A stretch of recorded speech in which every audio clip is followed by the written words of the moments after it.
ഇന്ന് നമുക്കൊരു beginner friendly fish fry നോക്കിയാലോ. ഇൻഗ്രീഡിയൻസും മെഷർമെൻറ്റ്സും ഉണ്ടാക്കുന്ന മെത്തേഡും എനിക്കറിയാവുന്ന ഏറ്റവും ബേസിക് ഡീറ്റെയിൽസ് വരെ ഉപ്പിൻ്റെ കണക്ക് വരെ ഞാൻ ഡിസ്ക്രിപ്ഷനിൽ കൊടുത്തേക്കാം. ഞാൻ ഈ ഇൻട്രോ ഒരു 10 വട്ടമെങ്കിലും എടുത്തിട്ടുണ്ട്, എന്നിട്ടും അത് റെഡി ആയിട്ടില്ല. ഓക്കെ, നിങ്ങൾ ഒരു ബിഗിനർ ആണെങ്കിൽ നിങ്ങൾക്ക് ഏറ്റവും ഇമ്പോർട്ടൻ്റ് ആയിട്ട് വേണ്ട 2 കാര്യങ്ങളാണ്. ഒന്ന് ഈ മെഷറിംഗ് സ്പൂൺ, 2 മസാല ട്രേ. ഞാൻ ഇതുപോലെ ഓരോ കുക്കിംഗ് വീഡിയോസൊക്കെ കണ്ട് ഓരോ കുക്കിംഗ് ചെയ്യുമ്പോഴത്തേക്കും മുളക് പൊടി ഇട്ട് കഴിഞ്ഞ് കുരുമുളക് പൊടി തപ്പി വരുമ്പോഴത്തേക്കും എൻ്റെ ചട്ടിയിലുള്ള സാധനമൊക്കെ കരിഞ്ഞു വേണ്ടാവും. അപ്പോൾ അങ്ങനെയുള്ളവർക്ക് ഏറ്റവും ഉപകാരപ്രദമായ ഒരു സാധനമാണ് ഈ മസാല ബോട്ട്സ്. നിങ്ങൾക്ക് ഓരോ സമയത്ത് ഓരോന്ന് തപ്പി നടക്കേണ്ട, അതിൽ നിന്ന് അങ്ങ് എടുത്ത് ഇട്ടാൽ മതി. എൻ്റെ കല്യാണത്തിന് മുന്നേ ഞാൻ കുക്കിംഗ് ചെയ്തിട്ടേ ഉണ്ടായിരുന്നില്ല. ഏറ്റവും ബേസിക് ആയിട്ടുള്ള കാര്യങ്ങൾ പോലും എനിക്കറിയില്ലായിരുന്നു. അത് ഞാൻ പ്രൗഡായിട്ട് പറയുന്ന ഒരു കാര്യമല്ല, അത് വളരെ മോശമായിട്ടാണ് എനിക്ക് തോന്നിയിരിക്കണത്. ആസ് എ ഹ്യൂമൻ ബീങ് ഏറ്റവും ബേസിക്കായിട്ട് വേണ്ട ഒരു സ്കിൽസാണ് കുക്കിംഗ് സ്കിൽസ്. അത് നമുക്ക് അറിയില്ല എന്നാണെങ്കിൽ നമ്മൾ എപ്പോഴും ബാക്കിയുള്ളവരെ ഡിപ്പെൻഡ് ചെയ്യേണ്ടി വരും.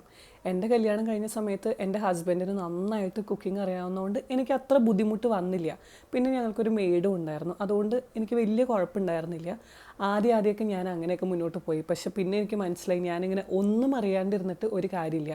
അങ്ങനെയാണ് ഞാൻ പയ്യെ കിച്ചണിലേക്കൊക്കെ കയറി ഓരോ വീഡിയോസൊക്കെ നോക്കി ChatGPT ഒക്കെ നോക്കി കുക്കിംഗ് ഒക്കെ തുടങ്ങിയത്. കുക്കിംഗ് തുടങ്ങിയ സമയത്ത് എനിക്ക് ഏറ്റവും വലിയ ബുദ്ധിമുട്ട് ഉപ്പിൻ്റെ കണക്കായിരുന്നു. ഞാൻ ഏത് വീഡിയോ നോക്കിയാലും ഉപ്പ് ആവശ്യത്തിന് മാത്രമേ അവർ പറയാറുള്ളൂ. എന്താണ് ഈ ആവശ്യത്തിനൊന്നും എനിക്കറിയില്ലായിരുന്നു. ഉപ്പ് എനിക്ക് കൃത്യമായിട്ടുള്ള കണക്കുണ്ടെങ്കിലേ എനിക്കത് ശരിയാവുള്ളായിരുന്നു. അതുകൊണ്ട് തന്നെ എൻ്റെ കുക്കിംഗ് വീഡിയോസിൽ ഞാൻ എന്തായാലും ഉപ്പിൻ്റെ കണക്ക് കൃത്യമായിട്ട് പറയണതായിരിക്കും. കല്യാണത്തിന് മുന്നേ കുക്കിംഗ് ചെയ്യാണ്ടിരിക്കാനുള്ള എൻ്റെ ഏറ്റവും വലിയ എക്സ്ക്യൂസ് ആയിരുന്നു ജോലി ഉണ്ടെന്നുള്ളത്. അതേ ഞാനിപ്പോൾ കല്യാണത്തിന് ശേഷം ഒരു സൈഡിൽ കൂടെ ലാപ്ടോപ്പിലും പണിയെടുക്കുന്നുണ്ട്, മറ്റേ സൈഡിൽ കുക്കിങ്ങും ചെയ്യുന്നുണ്ട്. അവിടെ മീൻ വറക്കുന്നു, ഇവിടെ ലാപ്ടോപ്പിൽ മീറ്റിംഗ് അറ്റൻഡ് ചെയ്യുന്നു.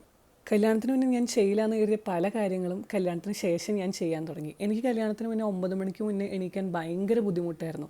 9 മണിക്ക് എണീറ്റ് വന്നു കഴിഞ്ഞാൽ എൻ്റെ ചായ അവിടെ റെഡി ആയിട്ടുണ്ടാവും. ഞാൻ ചായയും കുടിച്ച് ബ്രേക്ക്ഫാസ്റ്റും കഴിച്ച് ജോലിക്ക് കയറുമായിരുന്നു. പക്ഷേ ഇപ്പോൾ ഞാൻ 6:45 എഴുന്നേറ്റ് ബ്രേക്ക്ഫാസ്റ്റിൻ്റെ പണികൾ ആരംഭിക്കും. കാര്യം നമുക്ക് വേറെ ആരും ഇല്ല അത് ചെയ്തു തരാനായിട്ട്, നമ്മൾ തന്നെ ചെയ്യണം. എന്നാലേ നമുക്ക് ഫുഡ് ഉണ്ടാവുള്ളൂ കഴിക്കാനായിട്ട്. എല്ലാവർക്കും തോന്നും ഇതൊക്കെ ഇത്ര വലിയ കാര്യമാണോ എന്നുള്ളത്. പക്ഷേ എന്നെ സംബന്ധിച്ച് എനിക്കിത് ഭയങ്കര പ്രൗഡായിട്ടുള്ളൊരു കാര്യമാണ്, സ്വന്തമായിട്ട് ഫുഡ് ഉണ്ടാക്കുക എന്നുള്ളത്. അപ്പോൾ റെസിപ്പി എല്ലാവരും ട്രൈ ചെയ്യുക.